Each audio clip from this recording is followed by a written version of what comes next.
How far are you into One Piece? And have you seen the anime Pluto? No, I've not seen Pluto, and I just finished Marineford in One Piece. I watched about 100 episodes of One Piece over the last 9 days I've had COVID. What devil fruit would you pick from One Piece? Man, we're getting into some nerdy questions. I like it. I'm not sure. There's a lot of really fucking strong ones. Man, I don't know. I'm back and forth on a couple of them. I actually think the darkness fruit is so useful for like everything ever, but I feel like that's too easy of an answer. There's definitely got to be something even more practical. Maybe Kizaru's the light fruit, because then you can basically teleport around, and I always thought teleportation would be great. I haven't seen Law's fruit. I just finished Marineford, so there's still a lot that I haven't seen. Kuma's fruit? Kuma's fruit's really cool, but like I don't see that being useful for myself.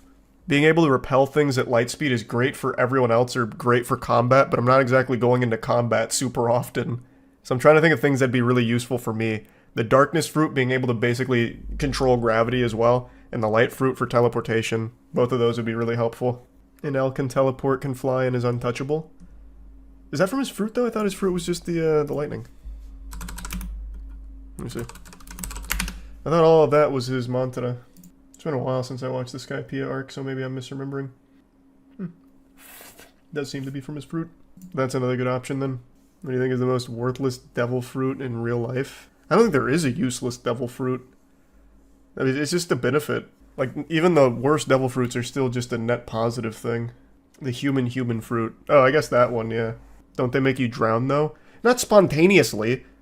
It's only if you go into water, but, I mean, it's super easy to avoid water. I do it all the time. Well, like, you can go into water, just not the sea water, like the ocean, which is super easy to avoid. Into Tier 1 Jump City, not if you're a pirate. He asked what the worst one is for, like, real life. I think there's very few pirates right now in this stream. I'm not talking about, like, illegally downloading a game or something. I'm talking about, like, actual sailing pirates. What fictional world would you want to live in? I don't know. Probably some kind of sci-fi world where we've mastered, like, immortality and shit. You know what world would be pretty fire? Is the, Aliens universe. Outside of the Xenomorphs, they got a lot of shit figured out with those, like, medpod chambers and all that. That'd be pretty cool. And hydrokinesis, I think, would be better. I'm pretty sure that's Dredd's universe, too. Is it? I don't remember enough about the Dredd universe. Love Judge Dredd, though. It's been so long since I watched it. Any of them, for that matter.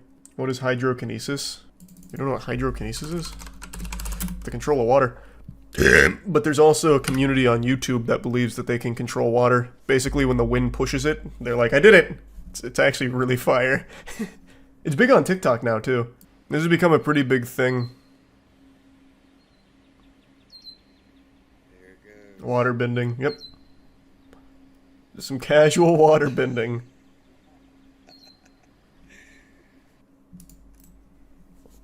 It seems like they're kidding, but unironically, there is a lot of people that believe that. It has to be satire? No, it's...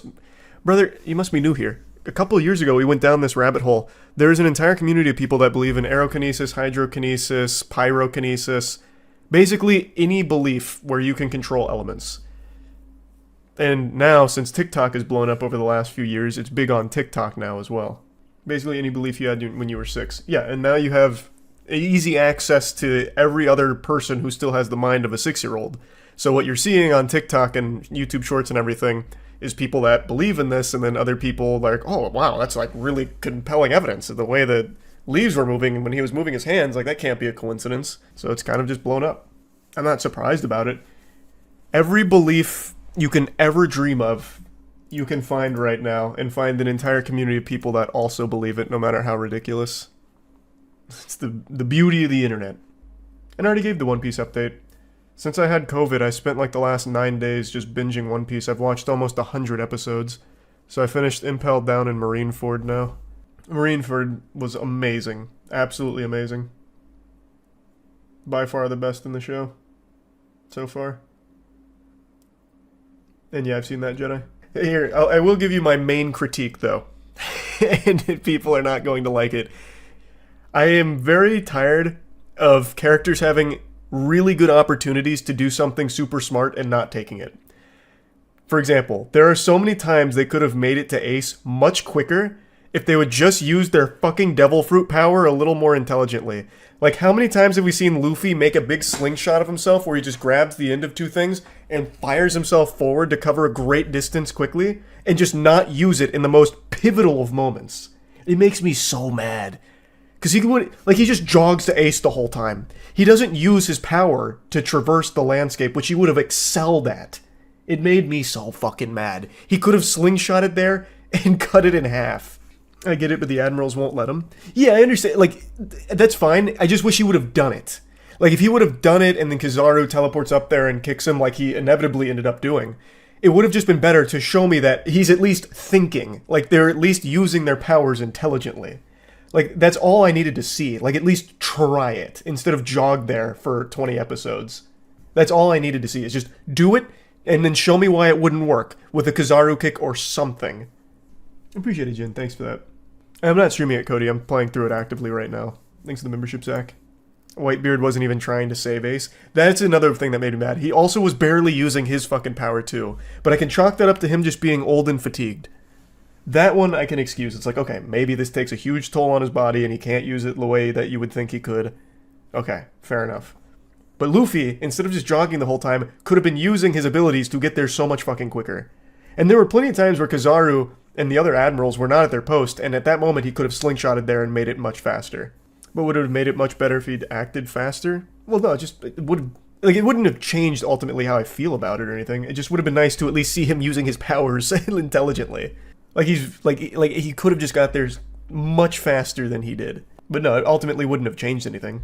It shouldn't change anything, rather, with the way it played out. It just would have been nice to see him try. Who's your favorite character so far? In One Piece? Probably still Zoro. He's been absent for a little while now, but I still think he's probably my favorite. Recommendation for anime beginner? Only watch Tokyo Ghoul and Death Note. Oof, Tokyo Ghoul. Rough. Sorry to hear that. Do One Punch Man Season 1. Super easy to get into. And then there's Jujutsu Kaisen for more simple stuff. That's just good fun. Will you power through Fishman Island? I mean, I've powered through everything else in One Piece, yeah. I can't imagine it's going to be, like, bad. They have so much momentum coming from Marineford right now. Like, I can't imagine Fishman Island is shitty. And yeah, I think the Bioshock games are great. I don't know how well they hold up, though.